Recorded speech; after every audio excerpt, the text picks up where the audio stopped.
हरे कृष्णा। सभी को मेरा दंडवत प्रणाम।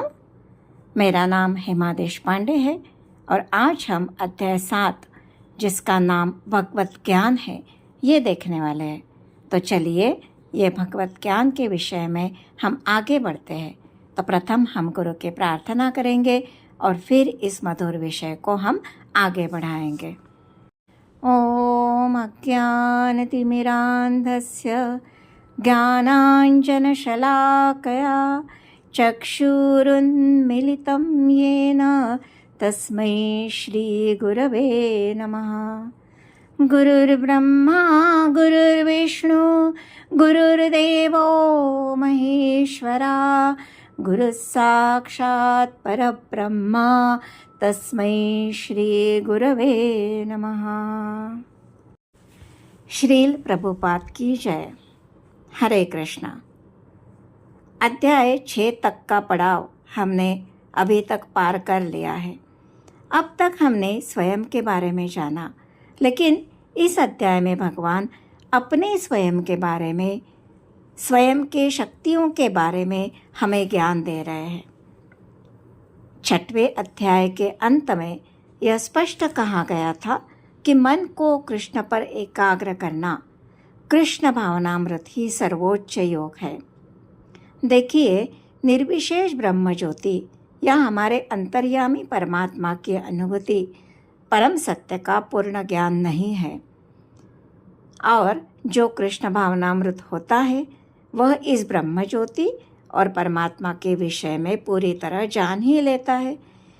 इसलिए हमें भक्ति योग का अभ्यास करना है और ये हम नवधा भक्ति द्वारा कर सकते हैं, जिससे श्रवणम सबसे पहला अंग बताया गया है और सबसे महत्वपूर्ण है। इसलिए कृष्ण इस अध्याय में सबसे पहले कहते हैं, अर्जुन मुझसे सुनो। सर्वप्रथम हम इस अध्याय में कौन से विषय पर चर्चा करने वाले हैं ये देखते हैं। तो भगवान हमें स्वयं के विषय में ज्ञान देंगे, फिर उनकी शक्तियाँ के बारे में हमें ज्ञान देंगे, फिर शरणागति का महत्व हमें बताते हैं, और जो लोग उनकी शरण ग्रहण नहीं करते उनके विषय में, और जो भगवान की शरण ग्रहण करते हैं उनके विषय में हमें बताया जाएगा। आगे जो लोग श्री कृष्ण के अतिरिक्त शरणागति लेते हैं, यानी देवताओं की पूजा करते हैं, उनके बारे में बताया जाएगा। और जो हमारा मोह का कारण है वो क्या है, हम कैसे इस मोह को मिटाकर भक्ति में सेवा कर सकते हैं, इस पर चर्चा होगी। आगे भगवान 3 गुणों के विषय में भी हमें थोड़ा ज्ञान देंगे। इस तरह से अध्याय की रूपरेखा रहेगी।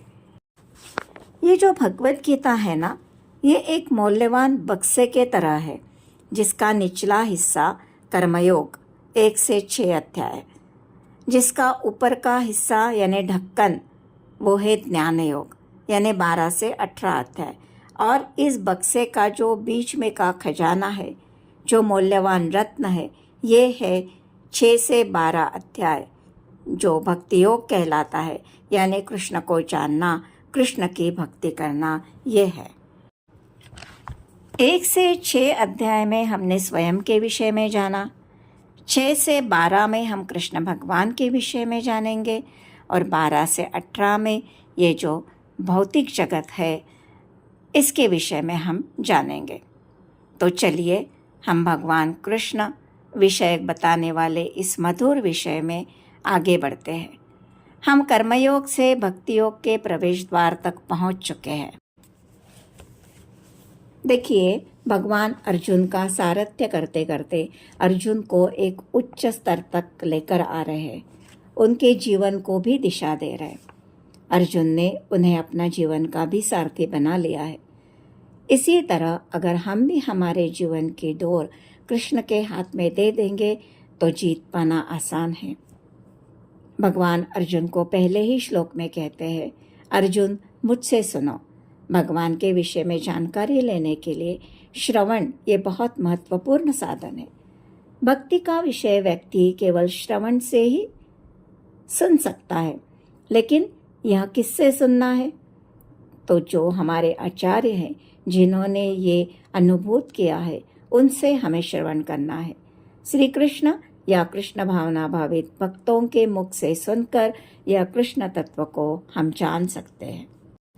श्रवण करने से हमारा मनोभाव बदलता है। कृष्ण की भक्ति करने के लिए एक प्रकार का मनोभाव होना जरूरी है। ये सुनने से ही होता है। भौतिक जगत में भी अगर कोई व्यक्ति कुछ करना चाहता है, लेकिन अगर किसी ने यह बोल दिया कि ये तो हो ही नहीं सकता, तो फिर वह उसी तरह सोचेगा और वह कार्य को वह कर नहीं पाएगा। अगर कोई उत्साहित करता है और कहता है कठिन है पर ये सही दिशा में अगर मेहनत करोगे तो हो जाएगा, तो वो कर लेगा। उसी तरह कृष्ण को समझने के लिए एक मनोभाव चाहिए, और ये मनोभाव हम जब कृष्ण के विषय में सुनेंगे तभी होगा। सुनने से ही हमारी चेतना बनती है, इसलिए हमें आचार्यों से सुनना है। सही व्यक्ति से जब हम सुनते हैं तो हमारा मन वैसा ही सोचता है। इसलिए इस अध्याय से भगवान अर्जुन को कह रहे हैं कि मुझसे सुनो। अब आगे कृष्ण कह रहे हैं कि मैं तुम्हें 2 प्रकार का ज्ञान दूंगा, ज्ञान और विज्ञान। यहाँ ज्ञान का अर्थ है भौतिक और आध्यात्मिक शक्तियों का ज्ञान, और विज्ञान यानी कृष्ण के व्यक्तित्व का ज्ञान। कृष्ण की महानता और उनके ऐश्वर्य का वर्णन इसे ज्ञान कहा जाता है, और कृष्ण की मधुरता इसे विज्ञान कहा जाता है। जब ज्ञान अनुभूति में बदलता है तो वह विज्ञान में परिवर्तित हो जाता है। ये ज्ञान का विषय भगवान हमें अध्याय 7 और अध्याय 8 में समझाते हैं, और विज्ञान का विषय हम अध्याय 9 में समझेंगे। जब हम एक ज्ञान और विज्ञान के विषय में जान लेंगे तो और कुछ जानने के लिए बचता ही नहीं। यही भगवत गीता का पूर्ण ज्ञान है। आगे भगवान कह रहे हैं कि यह जो ज्ञान है ये सबके लिए जानना संभव नहीं है।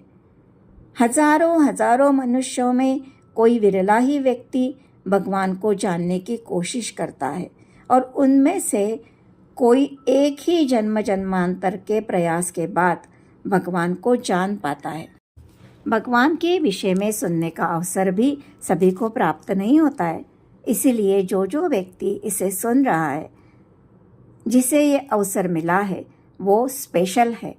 किसी ने ये अवसर को खोने नहीं देना चाहिए। हमें हर वस्तु को कृष्ण से संबंधित देखना चाहिए। इसलिए हमें ये ज्ञान होना ज़रूरी है कि हर वस्तु कृष्ण से ही आती है। हमें उन्हें तत्व से जानना है। देखिए, जब यशोदा माता छड़ी लेकर डांटती है तो ये कन्हैया, जिससे काल भी डरता है, डर से माता के तरफ देखते हैं, जो पलक झपकते ही अनेकानेक ब्रह्मांडों की निर्मिति करते हैं, वही अपनी भक्तवत्सलता के कारण अर्जुन का सारथ्य करते हैं। ये भगवान का माधुर्य ज्ञान है।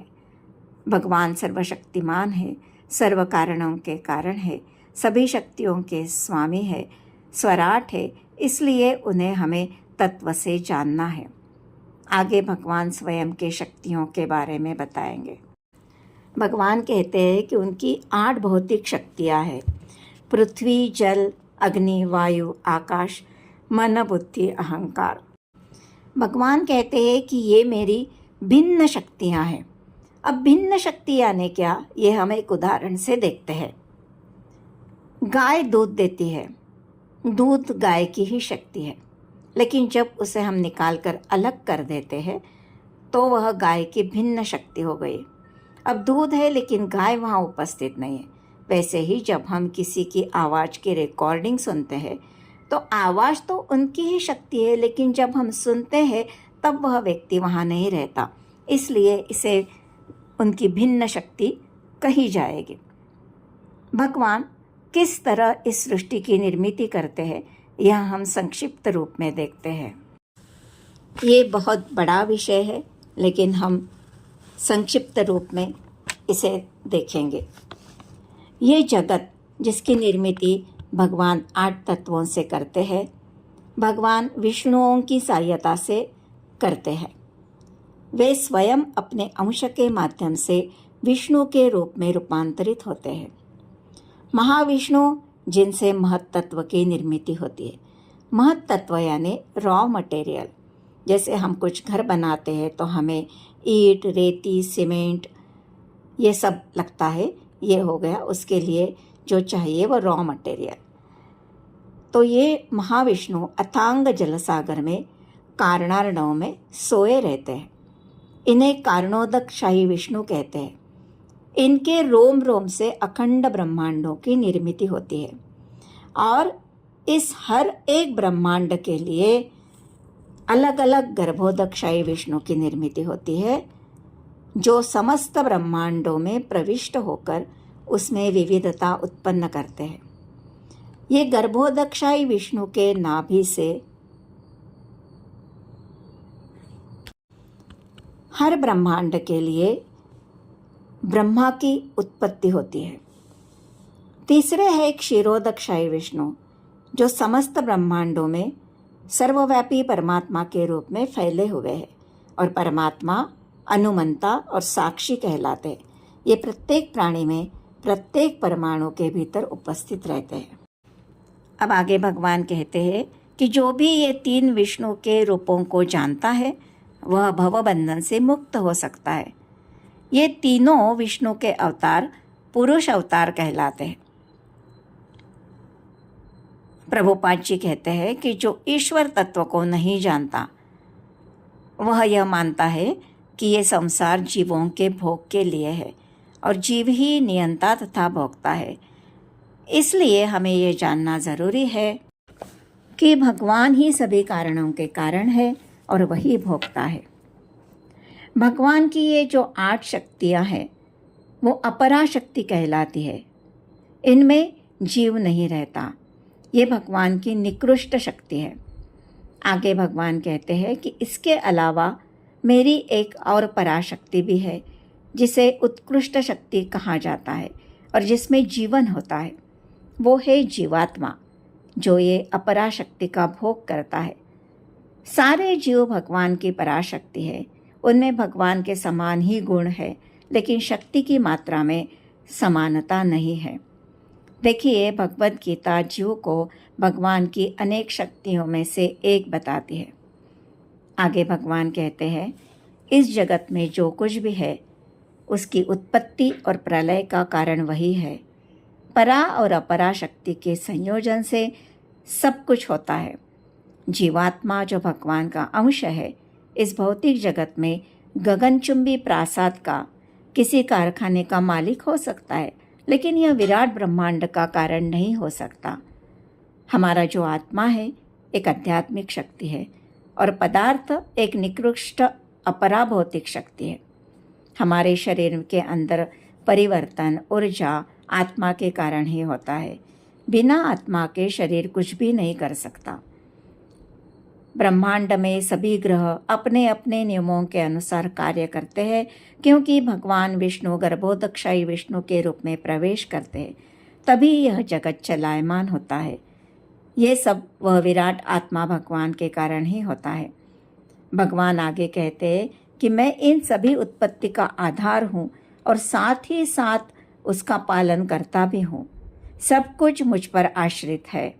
जिस तरह मोती धागे में गुंदे रहते हैं, उस धागे के कारण हमें माला दिखती है, मोती दिखते हैं, लेकिन धागा नहीं दिखता। लेकिन अगर वो धागा नहीं रहा तो माला बिखर जाएगी। तो मैं उस धागे के तरह हूँ, सभी सृष्टि का आधार हूँ, लेकिन दिखता नहीं हूँ। इसलिए बहुत लोग पूछते हैं ना कि हमें तो भगवान दिखते नहीं, दिखाइए कहाँ है भगवान। तो प्रभुपाद जी अपने तात्पर्य में कहते हैं कि आप कैसे देख पाओगे भगवान को? क्या आपके पास उन्हें देखने के लिए सक्षम आंखें हैं? नहीं है। इसलिए अगर दिख भी गए तो भी आप उन्हें देख नहीं पाओगे। देखिए, भौतिक जगत में भी कोई अगर पेशेंट, उसका एक्सरे निकाला जाता है और अगर कोई सामान्य व्यक्ति जिसे इसका ज्ञान नहीं, अपने आँखों से उसमें क्या है ये समझ नहीं पाएगा। उसके लिए डॉक्टर की आंखें चाहिए, ज्ञान की दृष्टि चाहिए। वैसे ही ज्ञान है, क्षमता है, तो आप भगवान को देख पाओगे। महाभारत जब हुआ, भगवान स्वयं उपस्थित थे, तो भी शिशुपाल, दुर्योधन, जरासंध जैसे लोग उन्हें देखकर समझ नहीं पाए, क्योंकि उनके पास उन्हें देखने की क्षमता नहीं थी। अब शिक्षा चाहे भौतिक विषय की हो या आध्यात्मिक, दोनों को सीखने के लिए प्रशिक्षण की आवश्यकता होती है। उसके बिना हम भौतिक वस्तुएं भी देख नहीं पाते, तो फिर आध्यात्मिक विषय का कहना ही क्या है। हमारा जो वैष्णव धर्म है वो हमें भगवान साकार रूप में है ये बताता है। वह सच्चिदानंद है। ईश्वरः परमं कृष्ण सच्चिदानंद विग्रह, भगवद गीता हमें यही बताती है। लेकिन उन्हें देखने के लिए, उन्हें समझने के लिए हमारे चक्षु सक्षम करने का प्रशिक्षण हमें लेना पड़ेगा। अब आगे भगवान कुछ उदाहरण देकर हमें बताते हैं कि कैसे वे सभी के आश्रय है, कैसे वह सर्वव्यापी है। इससे हम भी समझ पाएंगे कि हम हर वस्तु में कैसे भगवान को देख पाएंगे। भगवान कहते हैं कि देखो, जल का स्वाद मैं ही हूँ जो जीव की प्यास बुझाता है। सूर्य और चंद्रमा का प्रकाश मैं ही हूँ। वैदिक मंत्रों में ओंकार मैं ही हूँ। व्यक्ति में जो गुण है, सामर्थ्य है, बुद्धिमत्ता है, वह भी मैं भी हूँ। मैं ही पृथ्वी का गंध, अग्नि की उष्मा, समस्त जीवों का जीवन, तपस्वियों का तप मैं ही हूँ। मैं ही बलवानों का बल हूँ। लेकिन कौन सा बल? कामना और इच्छा रहित बल। यानी अगर बलवान धर्म की रक्षा करता है तो वो बल मैं हूँ, न वो बल जो अत्याचार के लिए किसी का शोषण करता है। और आगे भगवान कहते हैं कि देखिए, धर्म संगत काम भी मैं ही हूँ। इससे हम अभी समझ पाएंगे कि कैसे हर वस्तु भगवान से जुड़ी है। वही उसके आधार है, उन्हीं से सब कुछ आता है और हर वस्तु का सार भी वही है। अगर कोई भी व्यक्ति ये समझ पाता है तो वह हर वस्तु का उपयोग करेगा, तो वह उसे कृष्ण से जोड़कर करेगा और इसी तरह वह कृष्ण भावना भावित होगा। आगे भगवान हमें 3 गुणों के विषय में ज्ञान दे रहे, जिससे ये सारी सृष्टि बनी है, सत्वगुण, रजोगुण और तमोगुण। वे कहते हैं कि ये गुण भी मुझसे ही आते हैं, लेकिन मैं इससे स्वतंत्र हूँ। भगवान इन 3 गुणों से परे है। वे इन 3 गुणों से बनते नहीं। माया ये 3 गुणों के लहरों पर हमें नचाती है, लेकिन माया भगवान के अधीन है। देखिए, एक सूरज के सामने अगर बादल आता है तो हमें लगता है कि सूरज को बादल ने ढक लिया है, लेकिन इतने बड़े सूरज को बादल नहीं ढक सकता। वो तो हमारी आँखों को ढक रहा है। वैसे ही माया भगवान को ढक नहीं सकती। प्रकृति के ये 3 गुणों से वह हमें नचाती है। इसका वर्णन हम विस्तार से 90वें अध्याय में देखेंगे।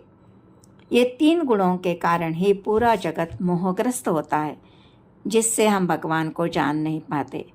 उदाहरण के लिए, तमोगुणी व्यक्ति यह सोचता है कि शराब में ही सुख है। रजोगुणी व्यक्ति सदैव परिश्रम करके धन सत्ता कमाने के पीछे रहता है, उसी में सुख देखता है। सतोगुणी व्यक्ति बुद्धिमान विद्वान होता है, इसलिए वह स्वयं के लिए अच्छी परिस्थिति बना लेता है, लेकिन अहंकारवश वह यह सोचता है कि मेरे ही कारण सब ठीक हो रहा है, स्वयं को कर्ता मान बैठता है। ये 3 गुण अलग अलग चश्मे के समान है। जैसा हमारा चश्मा वैसी दुनिया हमें दिखेगी। वास्तविक जीवात्मा तो शुद्ध है, लेकिन यह माया के 3 गुणों से बन जाता है। तो सत्वगुण से बंधा हो, रजोगुण से बंधा हो या तमोगुण से बंधा हो। हथकड़ी चाहे सोने की हो, चाहे लोहे की हो या चाहे तांबे की हो, है तो हथकड़ी ही ना। इसलिए हम इस गुणों से बंधे हुए हैं। अब भगवान हमें कह रहे हैं कि ये जो माया है, ये जो प्रकृति की 3 गुणों वाली दैवी शक्ति है, जिससे हम बंधे हैं, उसे पार करना बहुत कठिन है। लेकिन जो मेरे शरणागत हो जाता है वह उसे सरलता से पार कर सकता है। अब गुण का दूसरा अर्थ है रस्सी। इससे यह समझना चाहिए कि बद्ध जीव ये गुण रूपी रस्सी से जकड़ा हुआ है। यदि मनुष्य के हाथ पैर बांध दिए तो वह अपने आप को छुड़ा नहीं सकता। उसकी सहायता के लिए ऐसा कोई व्यक्ति होना चाहिए जो बंधा हुआ नहीं है। रक्षक को मुक्त होना चाहिए। अतः ये बात को समझिए कि यहाँ से हम केवल कृष्ण कृपा या उनके प्रामाणिक प्रतिनिधि गुरु से ही स्वयं को छुड़वा सकते हैं। केवल भक्ति या कृष्ण भावनामृत ही इस प्रकार के छुटकारे में सहायक हो सकता है। देखिए, कृष्ण माया के अधीक्षक है, इसलिए वह माया को, जो उनकी महान शक्ति है, दुर्लंघ शक्ति है, उसे आदेश दे सकते हैं कि बद्ध जीव को छोड़ दो। वे शरणागत जीव पर वात्सल्यवश कृपा कर सकते हैं, क्योंकि जीव मूलतः उनका अंश है, उनका पुत्र है। अतः निष्ठुर माया से मुक्त होने का एकमात्र साधन भगवान की चरण कमलों की शरण ग्रहण करना है। तो हमारे मन में ये विषय आता है कि क्या सभी जीव भगवान से शरणागत होते हैं? तो भगवान कहते हैं नहीं। इसलिए भगवान हमें जो उनसे शरणागत होते हैं उनके पास जाते हैं, और जो उनसे शरणागत नहीं होते हैं उनके विषय में बताएंगे।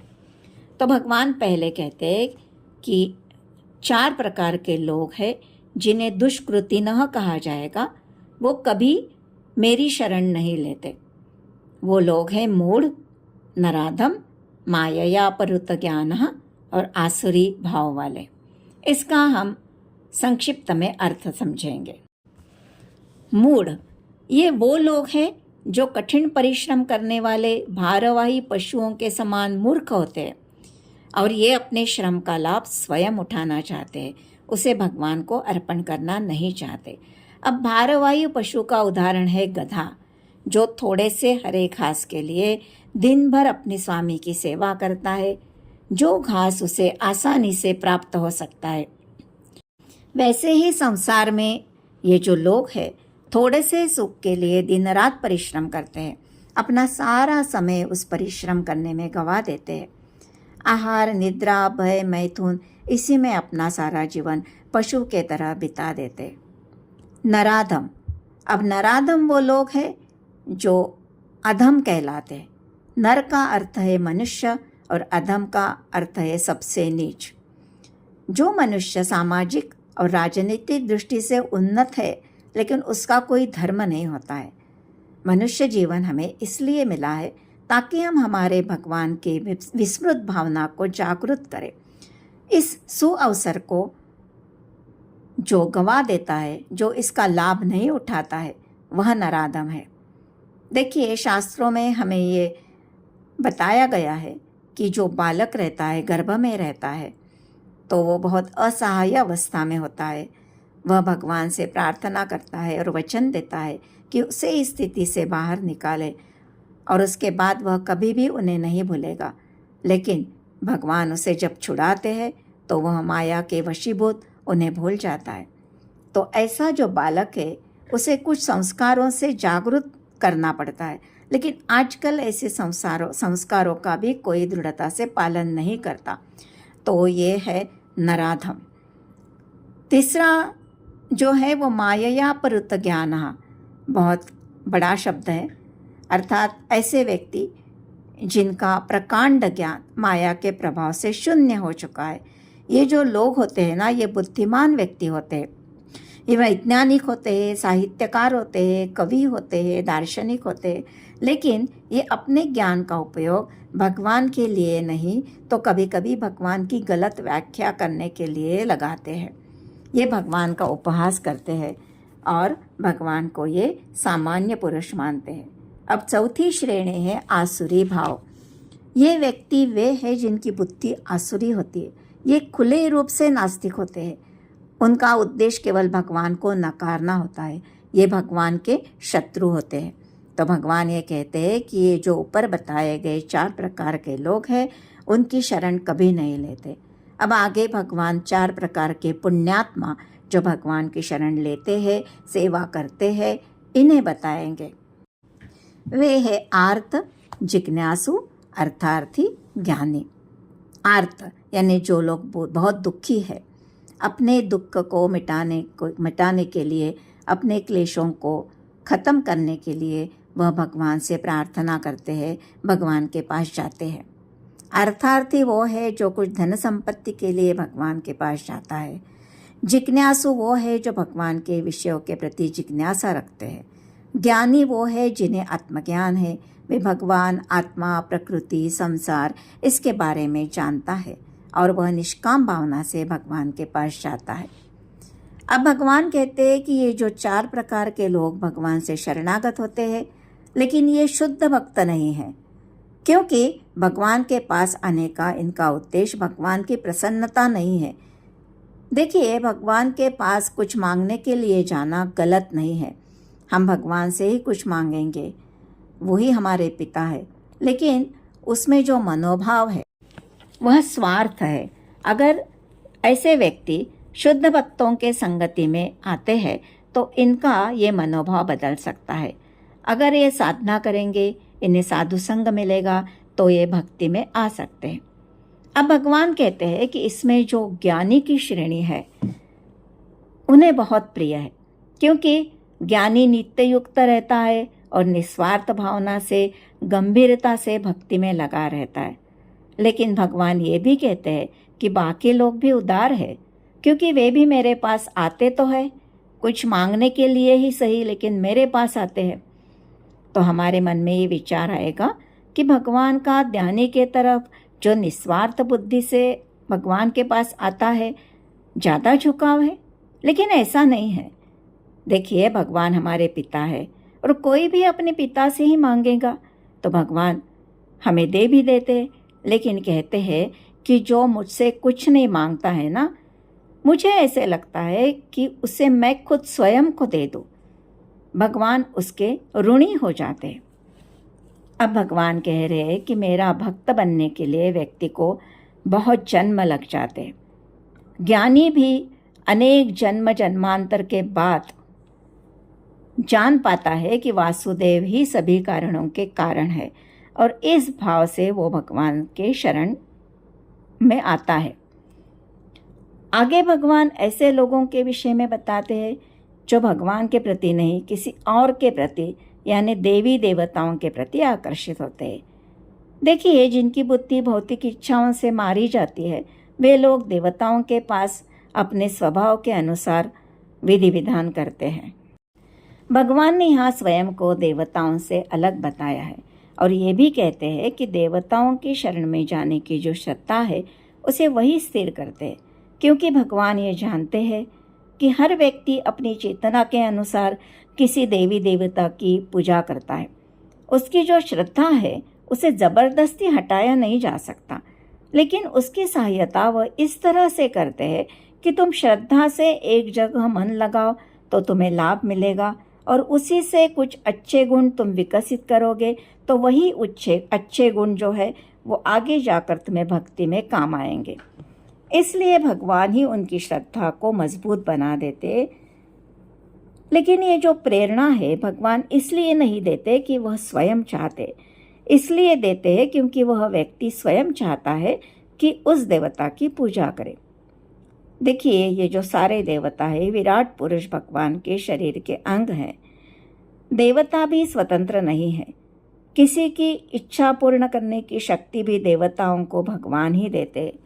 देवता और जीव दोनों ही भगवान के अधीन हैं। देवताओं की पूजा करने का मनुष्य का उद्देश्य भौतिक है, उससे आप जगत के परे नहीं जा पाओगे। ऐसी पूजा अल्पबुद्धि लोग करते हैं। बुद्धिमान तो वह है जो भक्ति करता है, जिसका उद्देश्य आध्यात्मिक है। देवताओं से प्राप्त फल क्षणिक और सीमित है। देखिए, जब ध्रुव महाराज भौतिक इच्छा से तपश्चर्या करने गए, लेकिन जब भगवान का दर्शन होता है तो वह इतने प्रभावित हुए और कहने लगे कि क्या मैं कांच मांगने के लिए तप कर रहा था, लेकिन मुझे हीरा प्राप्त हुआ। दर्शन से उनकी सभी भौतिक इच्छाएं खत्म हो जाती। इसलिए देवी देवताओं की उपासना करना हीरा छोड़कर कांच के पीछे दौड़ने के समान है। भगवान के चरण कमलों का आश्रय शाश्वत आश्रय, वो हमसे कभी भी कोई भी छीन नहीं सकता। अब भगवान एक अलग विषय पर चर्चा करेंगे जो भगवान को निर्विशेष मानते हैं। कहते हैं भगवान पहले अव्यक्त थे, फिर व्यक्त हुए, निराकार थे, फिर साकार हुए, निराकार से साकार आया है, निर्गुण से सगुण आया है। आप सोचिए कि क्या रोशनी से कभी बल्ब आएगा या रोशनी बल्ब से आएगी? जो भगवान की व्याख्या निराकार रूप में करते हैं, कहते हैं भगवान का कोई रूप नहीं, आकार नहीं, वो लोग बुद्धिहीन होते हैं। भगवान कहते हैं कि ऐसे लोगों से वह अपनी योग माया से ढके हुए रहते हैं। ऐसे लोग उनकी शक्तियों का अनुभव तो करते हैं, लेकिन उनके आँखों के सामने जो आवरण है उससे वह उन्हें देख नहीं पाते। ऐसे लोग कहते हैं कि भगवान जब मानव रूप में प्रकट होते हैं तो वे भी माया के अधीन होते हैं, लेकिन भगवान कभी भी माया से प्रभावित नहीं होते। उनका शरीर तो सच्चिदानंद है, लेकिन ऐसे लोग सुविधा के लिए उन्हें मानते हैं और भगवान का अपराध करते हैं। भगवान साकार और निराकार दोनों ही है। ब्रह्म ज्योति उनका निराकार रूप है और साकार से ही निराकार आता है। अब भगवान कहते हैं जो लोग ऐसे हैं उनसे मैं योग माया से स्वयं को ढक देता हूँ। वे लोग मेरे सामने होते हुए भी मुझे पहचान नहीं पाते। उदाहरण के लिए दुर्योधन को जब भगवान ने विराट रूप दिखाया तो उन्हें पहचान नहीं पाया, उन्हें मायावी कहने लगा।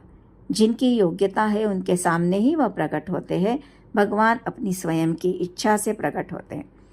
पांडव, कुंती महारानी उनके भक्त थे, वे उन्हें जान गए थे, उन्हें पहचान गए थे। आगे भगवान कहते हैं कि मैं भूत, वर्तमान और भविष्य सभी को जानता हूँ, लेकिन मुझे कोई नहीं जानता। अब ये क्यों होता है? क्योंकि हम मोहग्रस्त होते हैं। हम भगवान को इसलिए नहीं जान पाते कि जीव इच्छा और द्वेष जैसे द्वंद्व से मोहग्रस्त होता है। हर एक के जीवन में सुख दुख, मान अपमान, लाभ हानि ये द्वंद्व रहते हैं। सुख को प्राप्त करना और दुख से दूर भागने के द्वंद्व में ही जीव सदैव रहता है। इसी में सुख ढूंढने की कोशिश करता है। इस तरह के द्वंद्व से हम कैसे मुक्त हो पाएंगे? तो भगवान कहते हैं कि पाप से दूर रहो और पुण्य को अपनाओ। तो देखिए, हमने जो हमारी आसक्ति है भौतिक जगत में, उसे निकालकर भगवान के प्रति आसक्ति बढ़ानी पड़ेगी। अब हम कैसे कर पाएंगे ये? अब पाप से दूर रहो और पुण्य को अपनाओ। तो पाप कैसे होता है? पाप वास्तव में रजोगुण और तमोगुण से होता है। तमोगुण से हम मांसाहार, शराब इत्यादि के पीछे रहते हैं। रजोगुण में स्वार्थ के कारण हम स्वयं के बारे में ही सोचते हैं, मेरे पास सत्ता संपत्ति कैसे आएगी। इसलिए हमें सात्विकता से धीरे धीरे हमारे पुण्य कर्म बढ़ाने होंगे। स्वार्थ रहित और कल्याणकारी कर्म करने पड़ेंगे। हमें 4 नियमों का पालन करना है। कलियुग में जो 4 बातें जिसमें पाप के स्थान है उनसे हमें दूर रहना है। जैसे मांसाहार है, शराब है, द्यूत क्रीड़ा है, अवैध वैवाहिक संबंध है, इनसे हमें दूर रहना है। सात्विक कर्म करते करते हम में दृढ़ता आएगी। हमें यह संकल्प करना है कि मैं भगवान से शरणागत होऊंगा, मैं भक्ति करूंगा, और ये सभी कार्य करते समय हमें हमारे अहंकार को भगवान के चरणों पर समर्पित करना है। स्वयं के लिए कुछ नियम बनाना है और दृढ़ता से उसे निभाने का प्रयास करना है। जैसे सुबह जल्दी उठना है, 16 माला करनी है, रोज भागवतम भगवत गीता का नियमित अध्ययन करना है। इस तरह के संकल्प हमें करने पड़ेंगे। हमारे मन को हमें अनुशासित और प्रशिक्षित करना पड़ेगा। देखो, लकड़ी जब गीली है तो जलेगी नहीं, उसे सुखाना पड़ेगा। अगर साइकिल चलाना सीखना है तो रोज प्रैक्टिस करनी पड़ेगी। वैसे ही हम सभी ये संकल्प करते हैं कि हम भी इस दिशा में जाने के लिए हमारे मन को प्रशिक्षित करेंगे। अगला अध्याय जो है उसमें भगवान ब्रह्म क्या है, अध्यात्म क्या है, कर्म क्या है, इसके विषय में और अधिभूत यानी जगत का नियामक अधिदेव यानी देवों का नियामक और अधियज्ञ यानी यज्ञों का नियामक, इसके विषय में बताएंगे। और भगवान कहते हैं जो मुझे ये सभी नियामक के रूप में जानता है उसकी जो चेतना है वो मृत्यु के समय मुझ में होती है। इसलिए हमें ये सब जानना बहुत ज़रूरी है। तो आगे का जो अध्याय है वो है भगवत प्राप्ति। तो इसीलिए हमें भगवान को इन सभी रूपों में जानना बहुत ज़रूरी है, तभी हमें भगवत प्राप्ति हो पाएगी।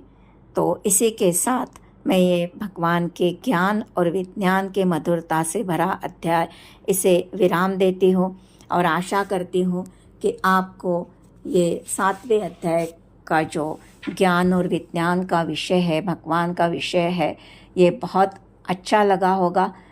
तो आप इसे ज़रूर लाइक कीजिए, सब्सक्राइब कीजिए और शेयर भी कीजिए। तो शेयर करने से आप बाकी लोगों को भी ये ज्ञान मिलने का अवसर प्राप्त करके दे रहे हो। और मैंने पहले भी बताया था कि जो ये करता है, भगवान के ज्ञान का जो प्रसार करता है, वो भगवान का प्रिय होता है। तो आप भी भगवान के प्रिय बनो और आगे का जो भगवत प्राप्ति का अध्याय है इसे भी ज़रूर सुनिए। इसी के साथ मैं ये रिकॉर्डिंग को विराम देती हूँ। हरे कृष्णा कृष्ण कृष्ण हरे हरे, हरे राम राम राम हरे हरे। सभी को मेरा दंडवत प्रणाम।